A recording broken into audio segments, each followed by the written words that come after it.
I'd like to welcome you to Chapter 5, Your Subconscious Mind. This chapter really begins the journey ahead. All the previous chapters have been designed to establish a rapport together, to gradually lift you into a higher state of consciousness. In this chapter and beyond, we start to look at the inner workings of your mind and your emotions. We're going to come to a degree of understanding in this chapter about your subconscious mind. This is perhaps taking you into new territory that you haven't explored before. You've reached a stage in your growth where you've decided to step off the game board of the human potential. You now seek to develop your spiritual potential.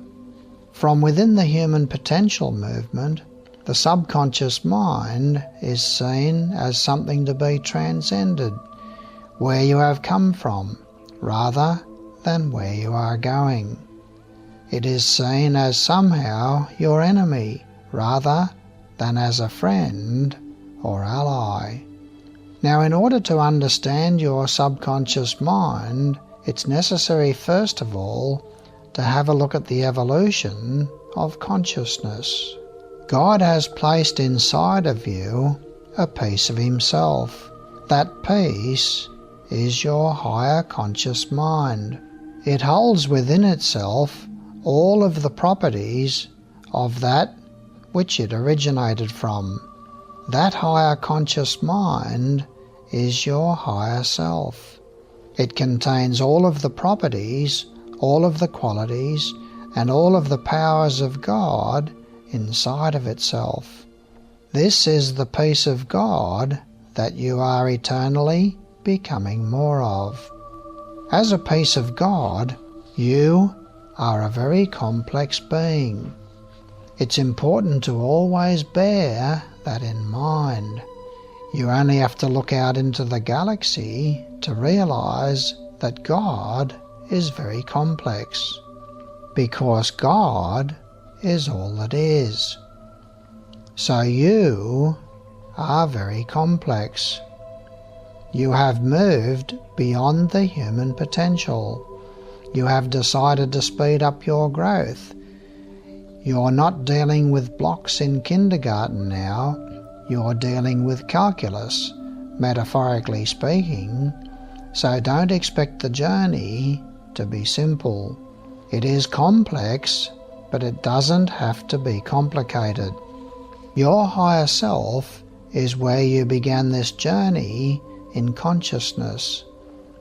There you had no boundary and no limit, but the seat of power was in your higher consciousness. You had no say in the matter. It was happening to you prior to physical existence. It was a stage in your growth that was akin to mental and emotional thought forms. The next stage of your growth was when you stepped into substance as an electron. Again, you had no choice in this process. The seat of power had moved from the higher conscious mind into the unconscious mind.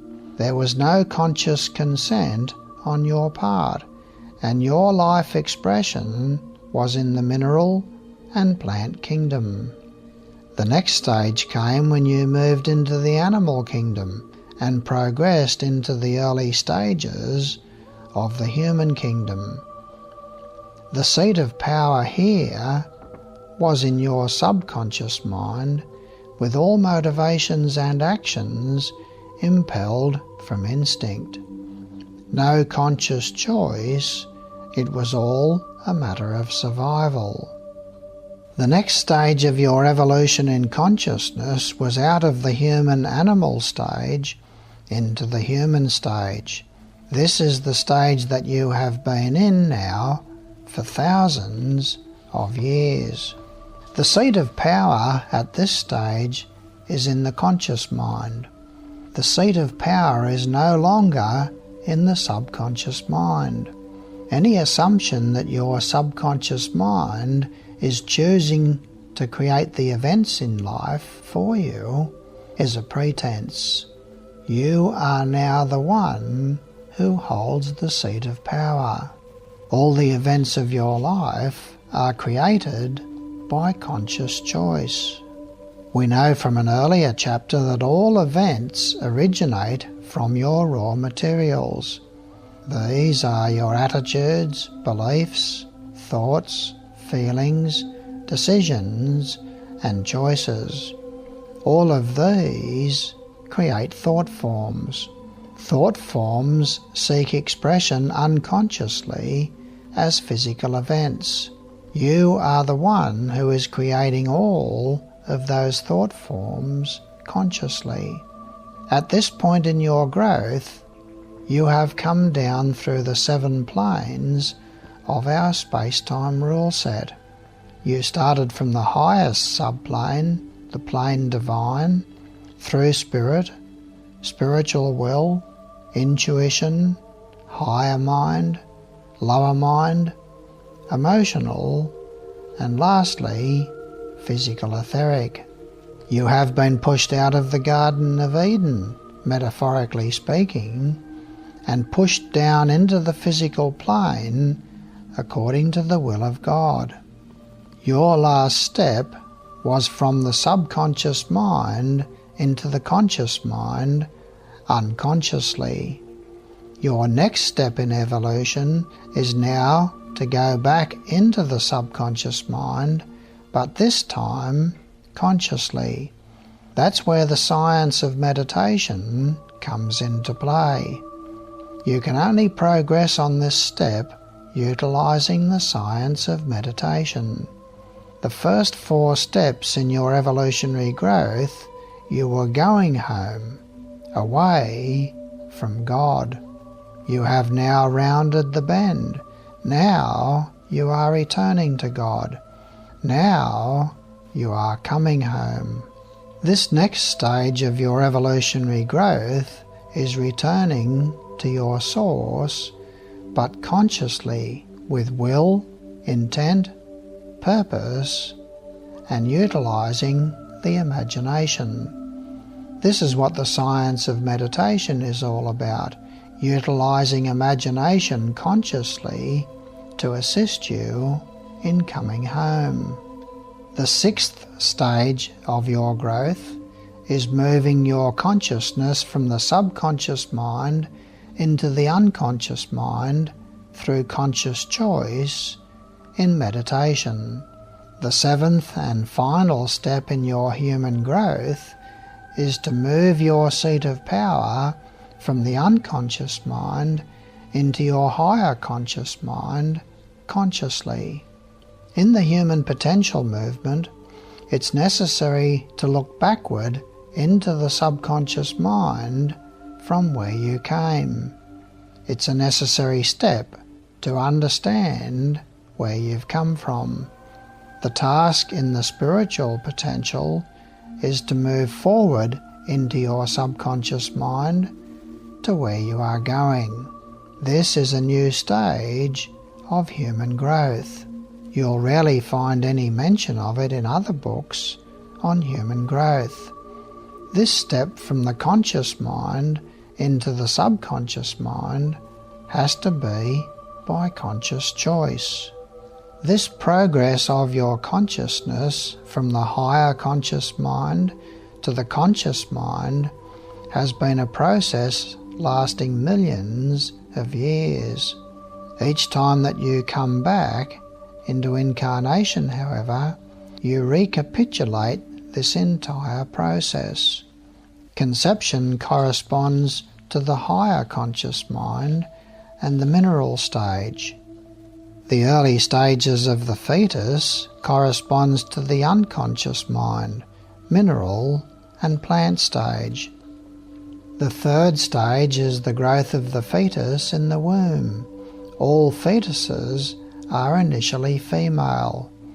They go through the fish, lizard, gills stage, etc. Some then change to become male. This corresponds to the subconscious stage. Stage 4 is being forced from the womb. Stage 5 is the infant stage, where eye and hair colour change. Stage 6 is the child stage, 4 to 10 years, where we discover the outer world and learn that we have impact. Some decide to stay there, but their body keeps growing and pushing them on into puberty. Some get stuck here, but their body forces them on into the 7th stage, that of the adult. Biology brings you this far, then dumps you. All growth from here on is conscious. Your higher self can be likened to a circle, speaking metaphorically. Inside that circle is one small circle. That represents your unconscious mind. You have one unconscious mind for eternity. Also inside that circle are hundreds of dots, each one representing your multiple lifetimes.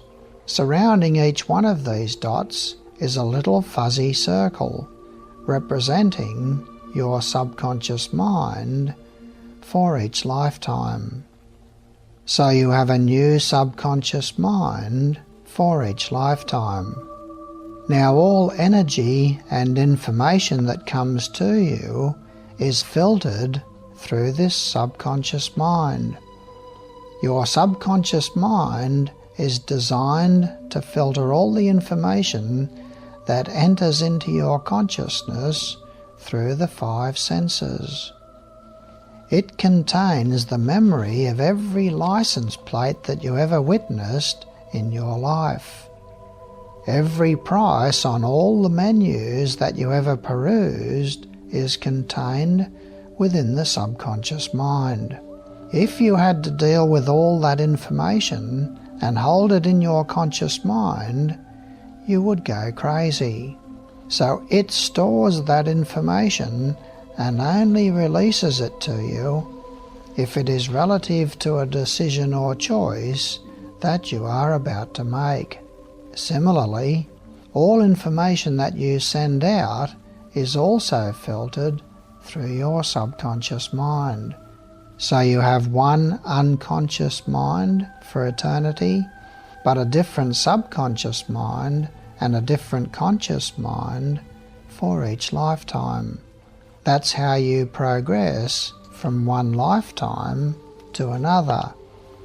At death, you go into your subconscious mind, review that life from everything stored there, take some of it into your unconscious mind as faculty and soul qualities.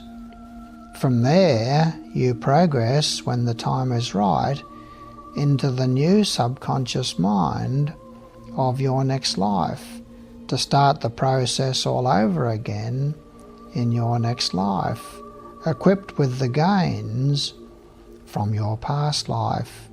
All of this process works quite seamlessly according to God's law of reincarnation and the law of attraction.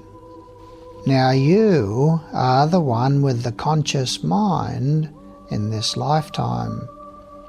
You've moved into your adulthood, so the seat of power is now firmly within your conscious mind. Your subconscious mind has plenty of information, but it does not have conscious choice. The task that it is charged with is the task of creating consistency and harmony in your life. It gathers all attitudes, beliefs, and experiences, and it works to ensure that all of these experiences are consistent with what you believe is possible and in line with what you believe you deserve. You see, God, in His wisdom and in His love for you, has created the subconscious mind to be a friend and ally in the creation of your reality. It's similar in function to the immune system. The immune system doesn't have choice. It's propelled into action from your unconscious mind. Its task is to always ensure consistency and harmony within your physical body. It's charged with the task of ensuring that all foreign bacteria and viruses are attacked and destroyed. It works to maintain the healthy function of all the systems of the body. The subconscious mind deals similarly with the metaphysical you, with your emotions and your mind. Any experiences in your life must be consistent with the guidelines that it has been programmed with. The problem is that it does not have choice. It therefore does not distinguish between good and bad, positive or negative. It does not judge. It accepts all attitudes and beliefs that are programmed into it from your conscious mind. The problem is that you have programmed a lot of negative beliefs into the subconscious mind that are not in your own best interests. These are programmed there from your childhood by parents, teachers, peers, etc., right up to your current period in your life. These include beliefs, for example, such as, I'm not lovable, I'm not an attractive person, relationships never work for me, I don't deserve love, life is a financial struggle for me, I can never hold down a good job, I'm an unlucky person, I'm an unhealthy person, every man is only out to use me, happiness always eludes me. Now, if you have these beliefs within your subconscious mind, it will work to ensure that your life experiences are consistent with these beliefs. For example, if you're walking along the footpath and up ahead is $100 bill on the path, your subconscious mind foresees you bending down and picking up the $100 note. Alarm bells go off inside of it. Inconsistency, inconsistency. It creates an urge within yourself to cross to the other side of the road, thereby missing the $100 bill. So you walk past without seeing it. You have a belief in there that I'm an unlucky person. It must ensure that your experience is consistent with that belief. You see, all thought forms are the origin of events, and these thought forms must be filtered through your subconscious mind, so it can determine unconsciously which of those thought forms will manifest as events in your life. Similarly, if you're in a relationship and everything is working out fine, it will prompt you to find fault, argue and fight until the relationship breaks up. It doesn't have choice. It's designed to create the events in your life that are consistent with its program. It doesn't judge. Well, you might ask yourself, why would God create a part of me that is designed to be my own worst enemy? The immune system is designed to look after my well-being. Why isn't the subconscious mind designed to do the same thing? To always create the events of my life that lead to my happiness and well-being. For God to do that, it would mean that your subconscious mind would deprive you of the power of choice. Your subconscious mind is designed to function like a mirror, so that you can realize, as within, so without. Your task in life is to learn how to create thought and feeling in line with the qualities of the soul. You are in this space-time rule set to realize that you have impact. Impact upon you and impact upon others. The things that are creating that impact are your raw materials. These are your attitudes, beliefs, thoughts, feelings, decisions, and choices. If all the events of your life were created by your subconscious mind in accordance with that which produces harmony, joy, abundance, love, happiness, and prosperity, you would never learn how to think positively. You could wallow in self-pity, fear, anxiety, anger, and other negative states, knowing full well that no harmful conditions would be created by that state of mind. To get around this problem, God has created the law of cause and effect. That means that life will reflect perfectly the events and conditions in your life that are consistent with the impact that you are having on others. Your subconscious mind, in that respect, is an agent of karma. It does not have choice in this matter. Now, it's important to understand that the law of cause and effect is not retributive, however. It's not a law designed to punish you. It is designed to bring about habit patterns of thought and feeling inside of you that is consistent with the qualities of the soul. It's important to understand that all thoughts and feelings emit a standing wave of energy commonly called resonant causation. They attract toward themselves events and conditions that are in line with their nature. Events that appear to be physical events really have a mental and emotional cause. Therefore, all events are a reflection of the more real inner cause on emotional and mental levels. You are charged with the task in life of creating thoughts and feelings that are in harmony with the qualities of the soul. These are love, tenderness, kindness, forgiveness, sympathy, tolerance, patience, trust, devotion, idealism, hope, joy, etc. This is the only way that you can go into your unconscious mind consciously on your journey coming home.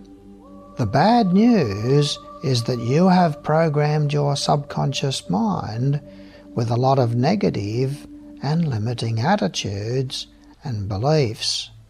These are producing havoc in your life.